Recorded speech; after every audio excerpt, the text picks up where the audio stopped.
Windows မှာ CapCut application ကိုစာပုံစံမျိုးတောက်လို့ဆိုတော့ এই video မှာ proper လုပ်ဖို့ဖြစ်ပါတယ်ကျွန်တော် Windows မှာလည်း browser တစ်ခုဝင်ပါဖို့ကျွန်တော် Chrome browser ထဲကိုဝင်လိုက်ပါမယ်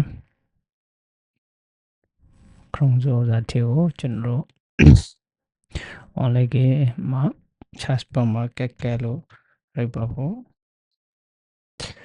ကျွန်တော် CapCut website ပေါ်လာဖို့ဖြစ်ပါတယ်ဒီဝင်လိုက်ခဲ့ကျွန်တော်မှာ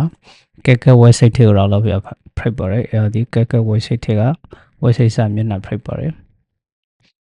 ဒီထဲမှာကျွန်တော်အပညာဖက်တောင်းမှာဟင်းပါတယ်ပညာဖက်တောင်းမှာထုတ်လို့ဆိုဟင်းပါတယ်ရန်ထုတ်လို့ကိုကျွန်တော်နှိုက်လိုက်ပါဖို့တော့လို့နှိုက်လိုက်ခဲ့ကျွန်တော်ဒီမှာမျှရှင်မှာ pre လက်ခပဲ pre လက်ခထဲမှာကျွန်တော်ကိုနာထုတ်လို့ရ file ကိုထုတ်လို့ folder ထဲမှာလက်ခဲ့ပါဖို့ကျွန်တော် this pc ထဲကကျွန်တော်အင်မာရောက်လို့ဟင်းနေပါတယ်ဒီကောရန်ကိုဖောင်းလိုက်ပါဖို့မတောင်းနေရဖိုက်ပါမပရာတော့ရှိပရီနေဖို့ဖိုက်ပါတယ်မလေးရာခိုင်နှုန်းပရာနေပါဖို့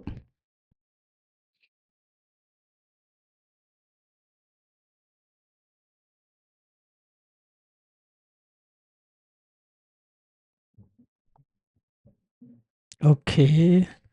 ဒီဘက်ပေါ်လာခဲ့ကျွန်တော်တို့ agree and continue ကိုနှိုက်လိုက်ပါ agree and continue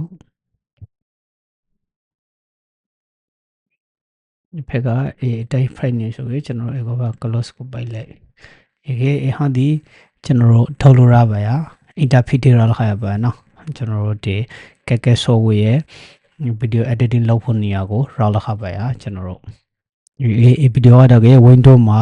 CapCut application ကိုစာပုံစံထုတ်ရဖို့လေးဆိုတော့ကိုကျွန်တော် proper subscribe ပါရနောက်ထပ်ဗီဒီယိုမှာပြန်ပနာဆုံးခဲ့ပါဖို့ကျေးဇူးတောင်းပါတယ်